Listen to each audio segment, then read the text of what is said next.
What's the deal, baby? I know there's a big boss. How boss dog K-Po through the dope. Hit the Texas box. Your boy en route to the gym, man. You know what I mean? Finna go lift some weights. Then I'm gonna come back to the hog pen. Maybe hit the bag a little bit. Not do a full boxing workout, just move around a little bit.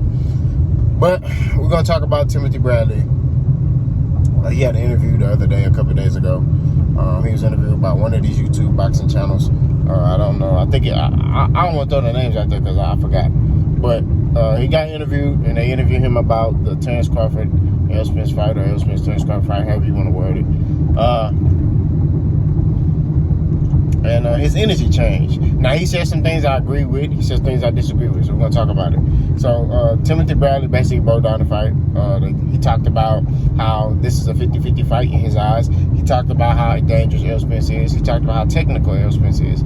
He pointed out some flaws that he saw in both fighters, but he did not point out the flaws in Terrence Crawford. He just pointed out the flaws in Errol Spence, which I expected that because Terrence Crawford is his homeboy. You know what I'm saying? Like, at the end of the day, look who he's talking to. Timothy Bradley is a company man.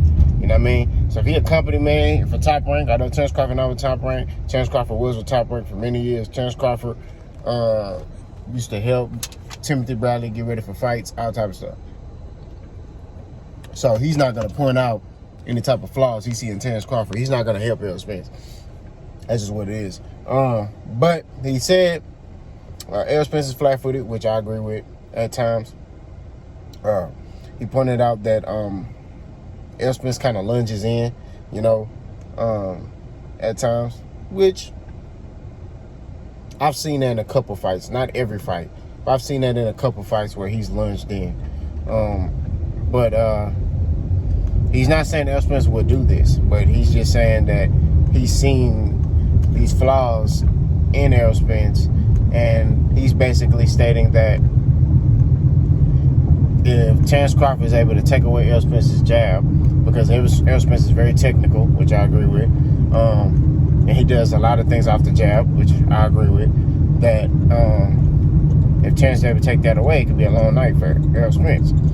He also pointed out that Terrence Crawford is an explosive puncher. He ain't seen too many guys who can get hit flush by Terrence Crawford. And if Terrence Crawford hits Errol Spence flush, and his belt get wrong, it's good night, Irene. So, he also did point out that Errol Spence has a heavy work rate. He also pointed out that Errol Spence can win this fight. So, it's just crazy to me, like, now that he's saying that Errol Spence can win this fight, because in the past, he stated that Errol Spence has no chance to win this fight, and that Bud is gonna, you know, just dominate him. It's gonna be complete dominance. And now the tune has switched to Errol Spence can win this fight. It's funny to me. You know what I mean? It's real funny to me how he's saying these things now. It's like many interviews. He said Errol Spence got no chance. You know, Bud is the superior fighter. And now he's saying, well, it's a 50-50 fight. And, you know, and I don't know if he being real or what. But at the end of the day, like Errol said, fuck them all. Keep that same energy. You know what I mean? That's how I look at it. Because, and I'm just looking at it from a fighter standpoint. From a media standpoint, you know, I get it. Errol Spence versus Ugas may have altered his viewpoint a little bit. Like, oh, snap, Errol, man, hold up. You see what I'm saying? So, but I'm looking at it from a fighter standpoint. It's like, nah, bro, like, keep that. And when a lot of time, I'm looking at stuff from the fighter standpoint.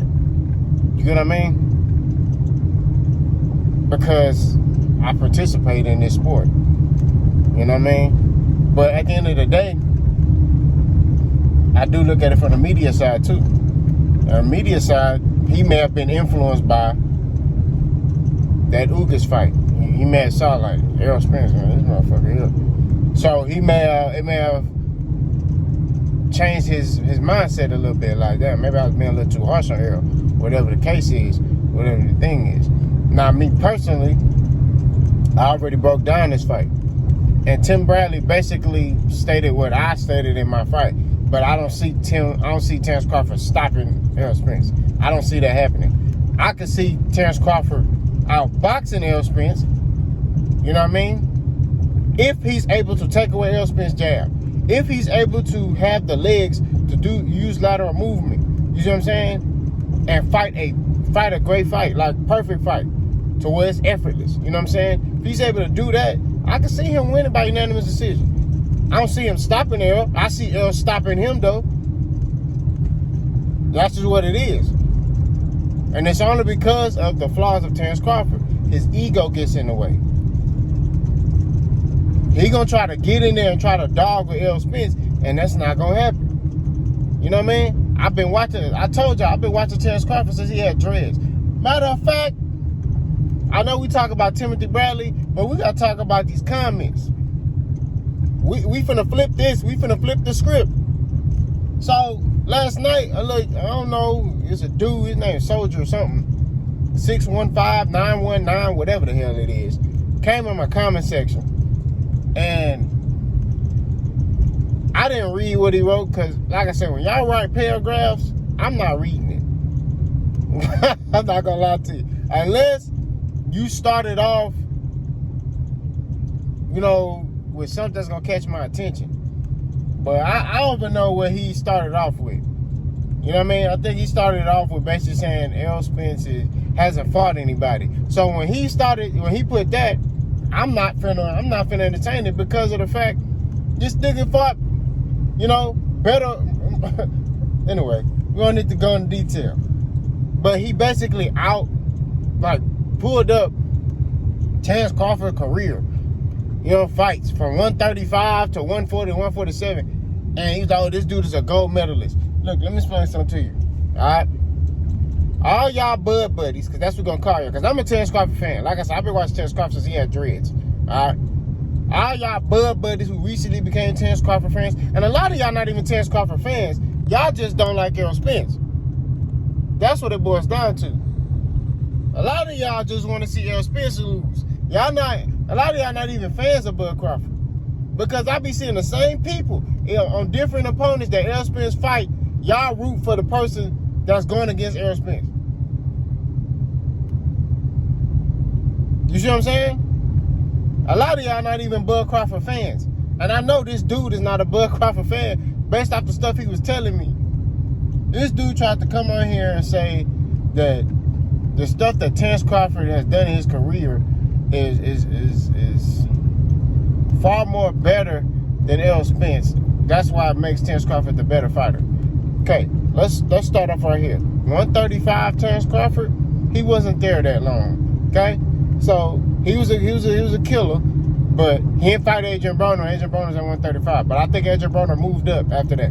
But I mean, before Bud could move up, I could be wrong. Somebody let me know. But then Bud go to 140. Okay, Bud fought at 140. Okay, Victor Postal, who's a good fighter. Okay, but who knew who Victor Postal was? Now I keep going. He fought, you know, Felix Diaz, and you know, he was Olympic gold medalist. But what was he as a welterweight? As a pro fighter, how good was his? Or did he have a belt? Was he a killer? No. He was a middle of the road fighter. Okay. He fought Hank Lundy, who was getting with him, you know what I'm saying? But Bud finished him. All right? But damn all that. Josh Taylor's resume at 140 is better than Bud Crawford's at 140.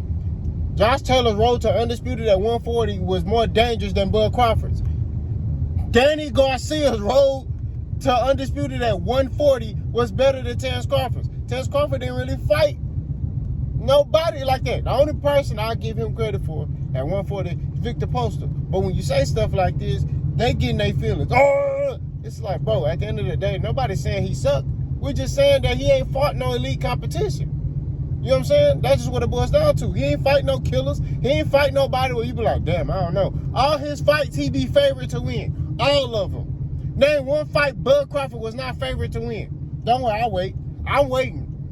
From 140 to now, what fight did he fight where you could say, damn, I don't know. He was the favorite. Every fight he fight, he's favorite to win. Going into this Errol Spence fight, everybody's picking Bud Crawford. Everybody. He ain't fighting fights like that. But he getting all this support. And I'm not saying that he shouldn't, but I'm just saying, like, bro, y'all try to use that as an argument to make him a superior boxer. You can't use that. Now, again, if you keep it strictly boxing, like his skills, cool. But you can't use his resume as an argument. You're going to lose that. Now, if you say, hey, because he can switch or he can do this, that, and the third, all right, I can see that. You know what I mean? I won't even argue with you. I'll be okay, because that'd be a form of your opinion. But when you start messing with the facts, that's when we have issues.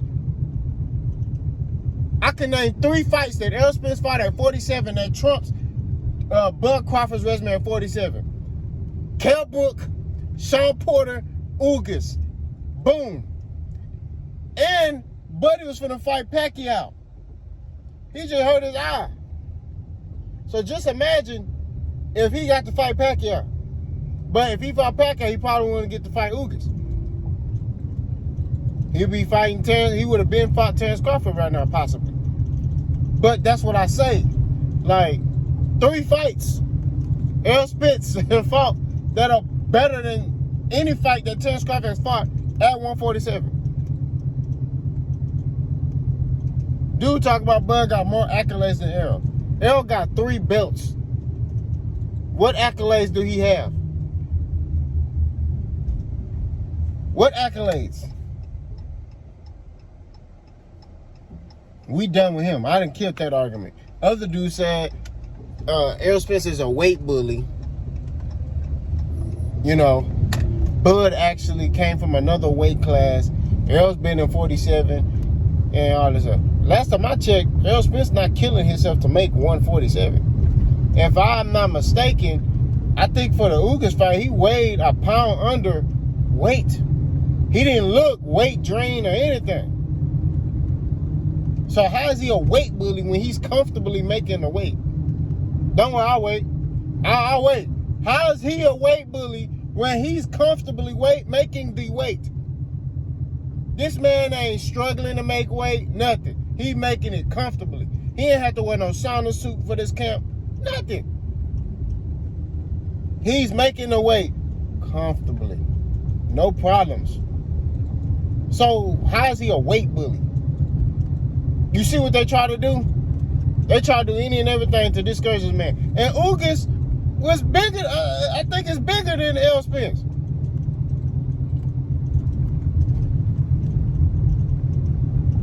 So I'm not trying to hear none of that foolishness y'all boys talk about. So y'all try to sit here and throw that weight bully stuff around when he don't lose. When he don't lose to fighters y'all think he gonna lose to. That's when y'all start throwing, oh, he's a weight bully. That's the reason why he's doing what he's doing. He's a weight bully. Your Dennis Ugas, if I'm not mistaken, was bigger than him. What are we talking about? But this is stuff that I'm saying that these boys push, these narratives. They do this in boxing. They put these jackets on fighters and think, oh, and then people run with it. They don't sit there and actually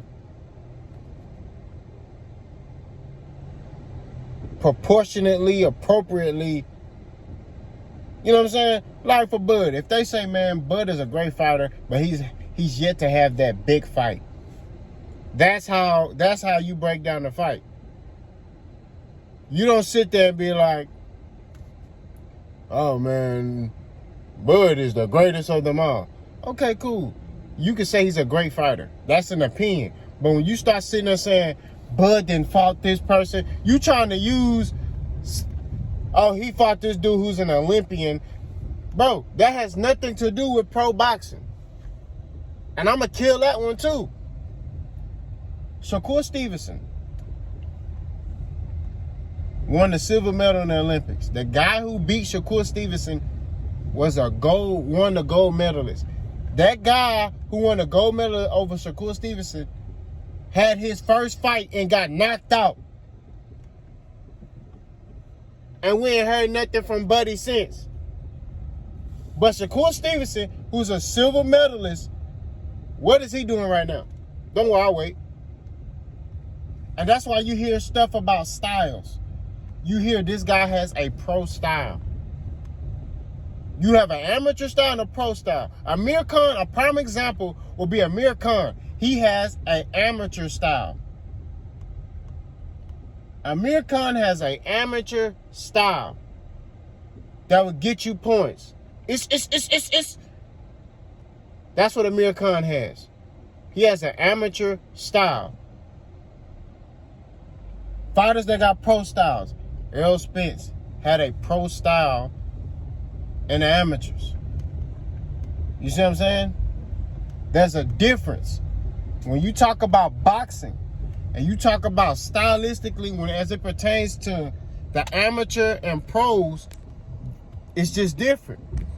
The prime example would be Amir Khan has an amateur style. Amir Khan thought, I could do that in the pros. That's what he thought. He thought, oh, I'm going to go to the pros and just take this on the road to the pros. And he been getting knocked out. It took him, you know, he was doing good for a little bit, but then he started getting stretched. So you can't use amateur fighters or, you know, amateur fighters ranks. That's just like saying, oh, man, Lomachenko, you know, he had like 700 amateur fights and he only lost 2. So that makes him the favorite over Devin Haney. No, it don't. Like I keep saying, man, Terence Crawford is a great fighter. He's a great fighter. We ain't taking nothing. You see the skill. It's not like you can't see the skill. It's like Boots Ennis. Boots Ennis, you can look at Boots and say, this nigga can fight. He just need names. And that's the thing with Bud. Bud just needed names. But Errol Spence got the names. Errol Spence didn't fought the tough fights. But y'all want to shit on Errol Spence to uplift Terence Crawford and then try to come in the comment section and say, oh, you hating on Bud. Huh? How am I hating on Bud when I've done nothing but praised him? Gave him praise. And I've been standing up and saying we need to cheer for both fighters. No. The reason why y'all make that comment is because y'all want to shit on Errol Spence. It's a shame, bro. I ain't gonna stand for that. I'll do the same thing if they was doing that to Terence Crawford. If they was saying Terence Crawford sucked, I'll be doing the same thing. But the problem is, you got people who are delusional who are sitting here saying that Bud Crawford has fought better opposition at 147 than Errol Spence. They try to sit there and say, oh yeah, he fought Kell Brook. He fought a washed up Kell Brook. Kell Brook got his trainer off Instagram. This nigga ain't take that fight seriously. And to keep it 1,000, he was beating Bud when they fought. If you just want to get technical, he was beating Bud. When they fought, he was beating Bud until Bud caught him with the jab, hurt him, and knocked him out.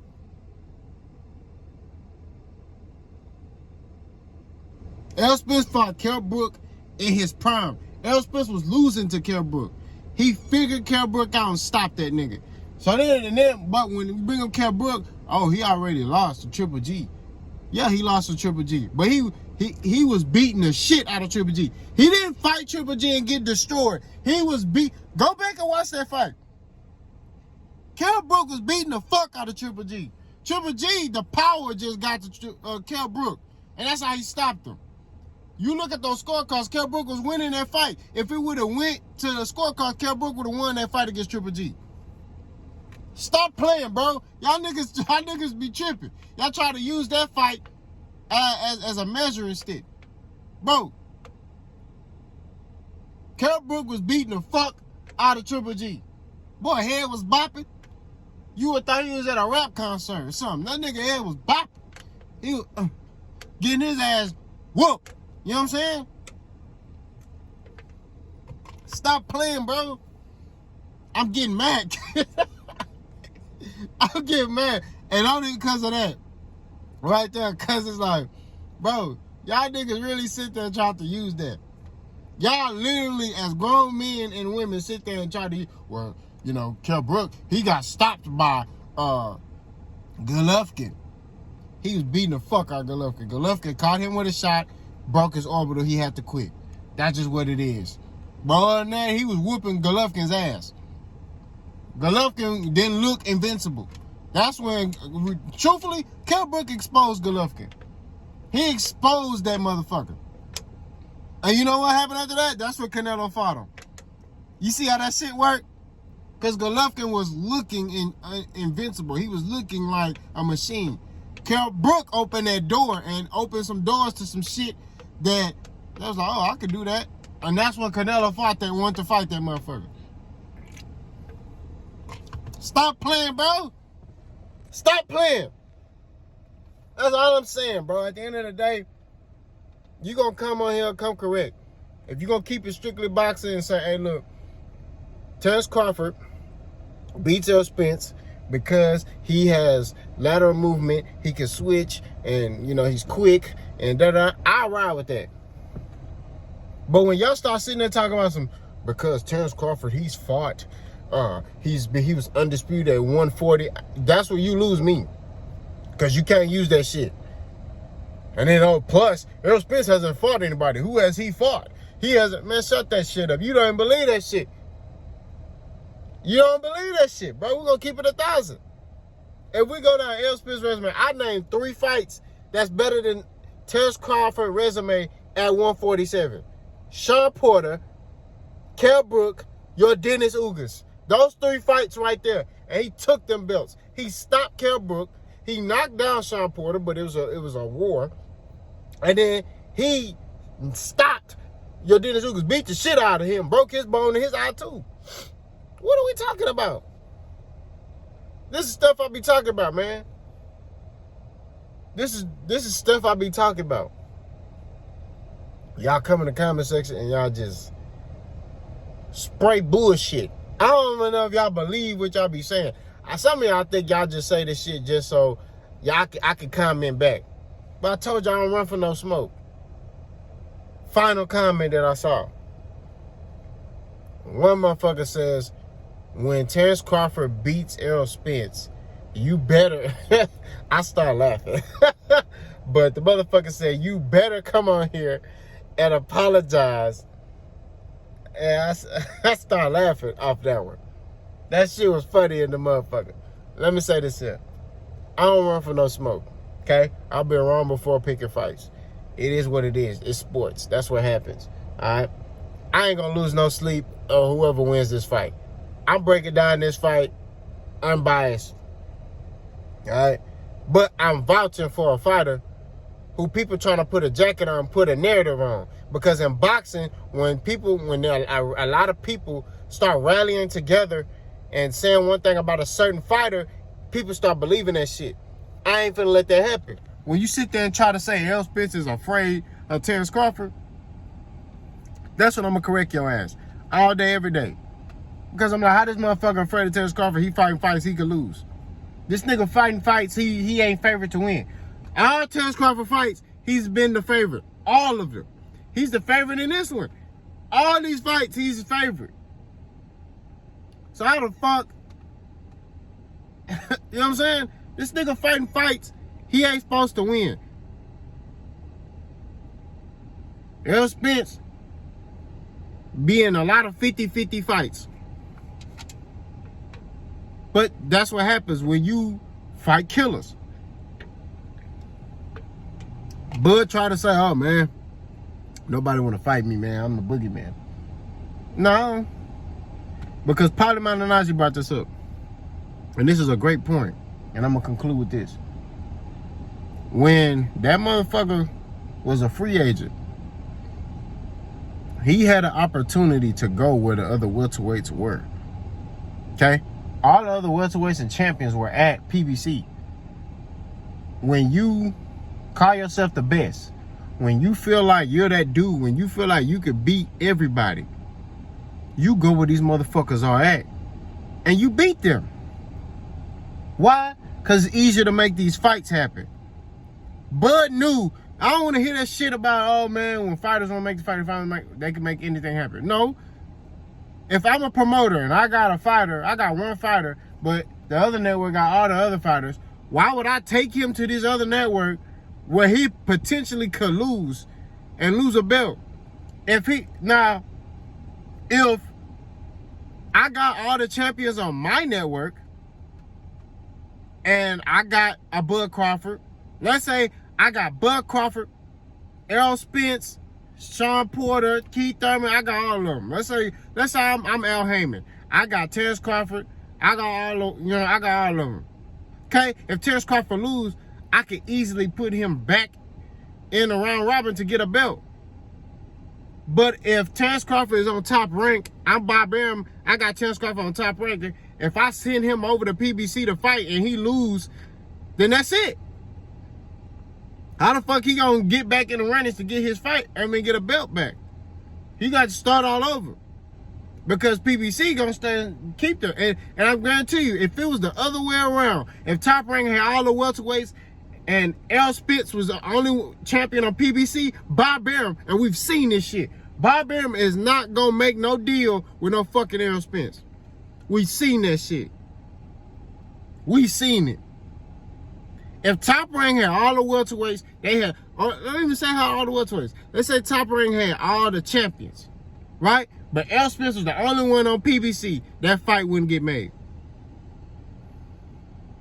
I don't want to hear that shit about, oh, well, if a fighter want to fight, it can get made. I ain't trying to hear that shit, bro. I'm just not. We just dealing with real reality and boxing. These motherfuckers is not going to make these fights happen. That's what it is. Because they trying to protect their interests. They trying to protect their fighter. This dude is a champion. They want to keep him as a champion. He's their number one attraction. They want to keep that motherfucker as a champion. So what they're going to do is, let's put him in fights over here. And Bud know that, man. He know that. If Bud was that confident, if he was that confident in himself, he would have signed with PBC. Look at Devin Haney. Devin Haney was like, fuck it, I'll sign with Top Rank. Y'all talk all this shit, I'll go sign with Top Rank. I don't give a shit. I'll sign with Top Rank. And that's that. He bet on himself, bro. Terrence never bet on himself. It's a long ass video. But I'm just saying, bro, at the end of the day, I'm concluding and I'm done. We need to support both fighters. Let's support this fight. Let's push this fight. I'm up for debating. I'm all up for that. But I'm not up for the bullshit. If you come on here talking about you trying to use resumes to vouch for Terrence Crawford, I'm going to cook your motherfucking ass. That's just what it is. Boss gone.